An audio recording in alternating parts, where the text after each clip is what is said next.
Every year in the NFL, each of the 32 teams have some sort of expectations.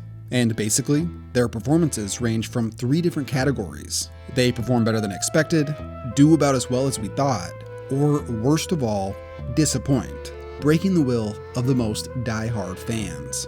However, doing poorly doesn't automatically qualify a team as a disappointment. For example, the Bears are one of the worst teams in the NFL, but nobody expected them to be a playoff team in the first place. They traded away a bunch of star talent for future draft picks, and Justin Fields has made promising steps in his second season. So, to be clear, in order to make this list, expectations must be great, like coming off a Super Bowl victory and having top 5 Super Bowl odds, only to completely collapse with little hope for the future. And it's intercepted! Off the deflection, it's one of those safeties. The Buffalo Bills make a massive statement in the kickoff game. In just 1 year, the Rams offense has gone from 7th in scoring to 26th. So why did this team fall off so badly? Of course, the injuries have played a critical role, with guys like Stafford, Kupp, and Donald all missing time. But the biggest issue by far, at least offensively, has been the revolving door of linemen. The Rams became the first team in the Super Bowl era to use a different starting 5 on the line in each of their first 9 games. And this is on top of an already patched up unit that lost standout tackle Andrew Whitworth to retirement after the Super Bowl. Matt Stafford statistically has seen a huge regression. Their offense was almost entirely dependent on Cooper Kupp till he got injured. And overall, this offense looks like a shell of its 2021 self. Defensively, losing Von Miller to free agency was brutal. Without a dominant edge rusher aside Aaron Donald, this unit has been average in the pass game, and Jalen Ramsey's less-than-himself performance this year caused him to miss the Pro Bowl for the first time since his rookie season back in 2016. 23 remaining, 15 seconds. Mayfield flings it left side, end zone. Caught! Wow! Caught by Van Jefferson with 9 seconds remaining. Here's a question. With Stafford's spinal injury and age, who's going to be the starting quarterback for the Rams in 2022? Let me know down below.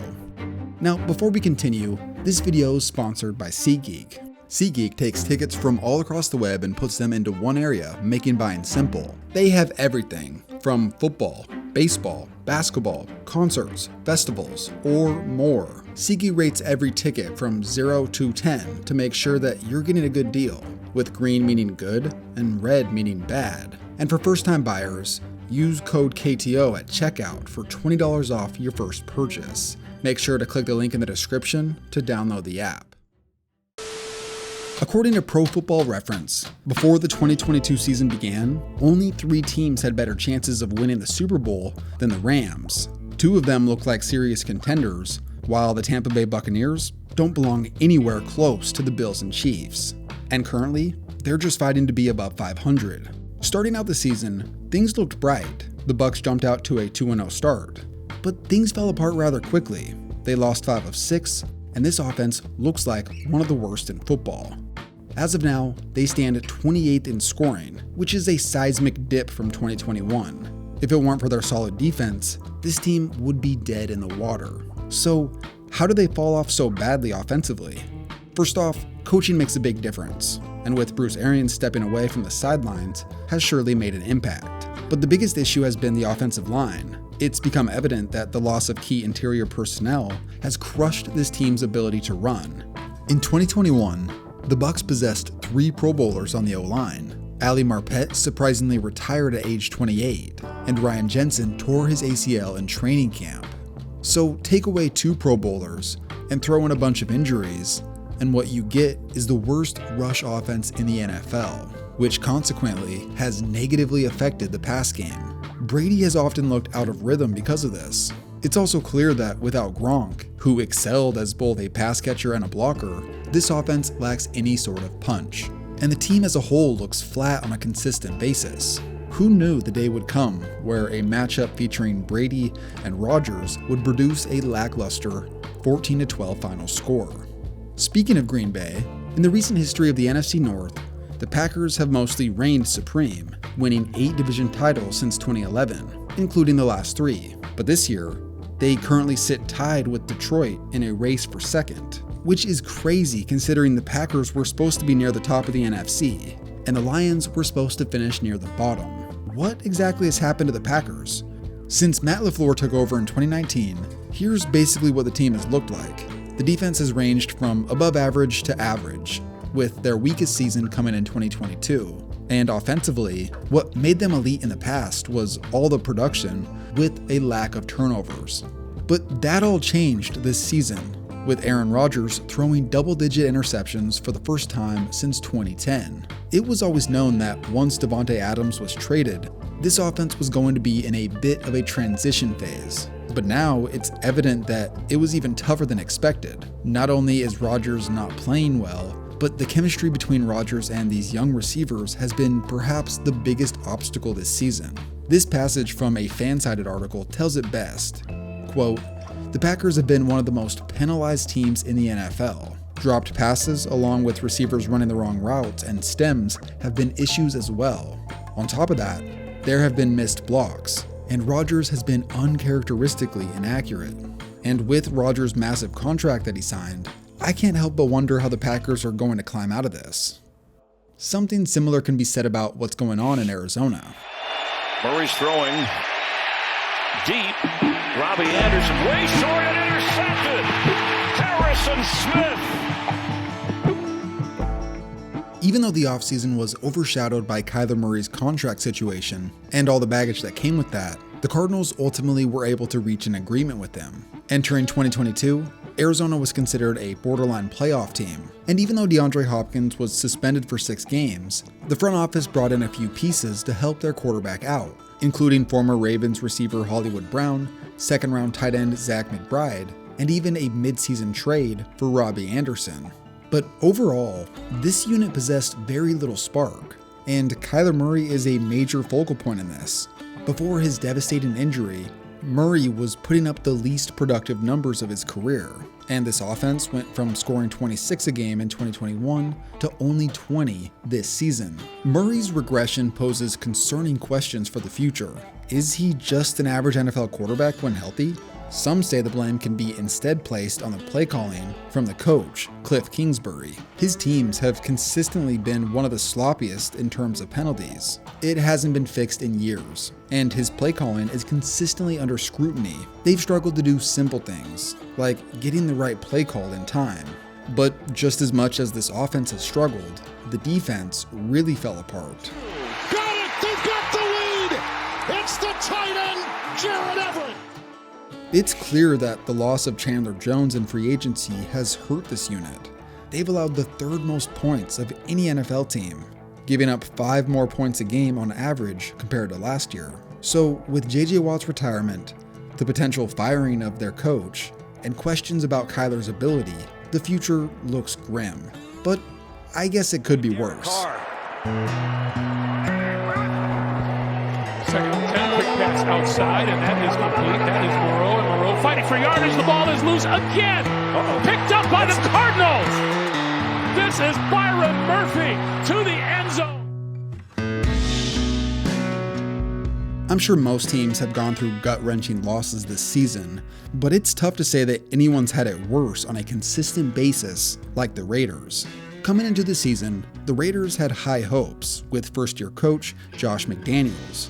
And after the blockbuster trade that acquired All-Pro Davante Adams, they were projected as a playoff team. But in 2022, this club routinely lost in heartbreaking fashion. Let me give you a quick recap. Week 1, couldn't convert on the final drive. Week 2, Renfrow fumbled in overtime, and it was returned for a touchdown. Week 3, they failed a 2-point conversion to tie with a minute left. Week 5, another failed 2-point to tie, and a 4th down pass with 43 seconds fell incomplete. Week 9, they blew a 13-point lead to the Jags and couldn't convert on another 4th down. Week 10, Moreau drops the game-winning touchdown with less than a minute to go. Week 14, up 16-3 with less than 4 minutes, they blew a lead to a team whose quarterback signed 2 days prior. And finally, before the release of this video, Week 15, they were beat by rookie Kenny Pickett, who threw the game-winning touchdown with 46 seconds to play. You can look at stats with this team and discuss their below average defense, or their offensive inconsistencies, or their injuries to guys like Waller and Renfro, but ultimately, failing to win close games really destroyed this team. With the recent news of Derek Carr's benching and removal from the team to avoid being a distraction, the future at quarterback for them is up in the air. If Derek Carr's gone, who's next? And where's Derek Carr gonna go? There's a few teams looking for somebody to save them, and unfortunately, one of those teams just traded for a veteran. Ryan steps through and finds a pick. Intercepted by James Pierre. For the last 2 years, it appeared as if the Indianapolis Colts were a good quarterback away from being a contender. After possessing a top 10 offense and defense in 2021, they moved on from Carson Wentz and entered the quarterback trade market. They ended up acquiring former MVP Matt Ryan in exchange for a third-round pick.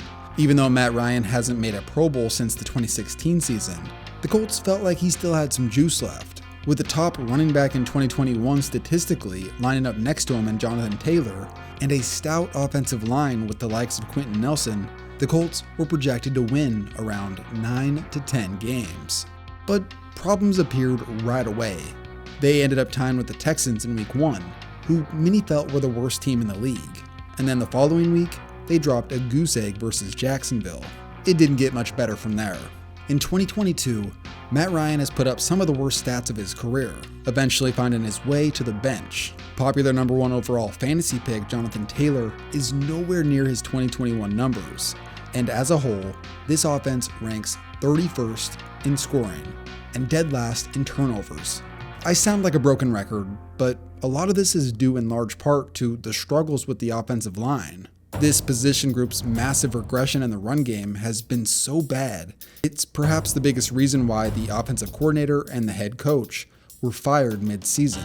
Crazy enough, Frank Reich's replacement at head coach was one of the most shocking hires we've ever seen.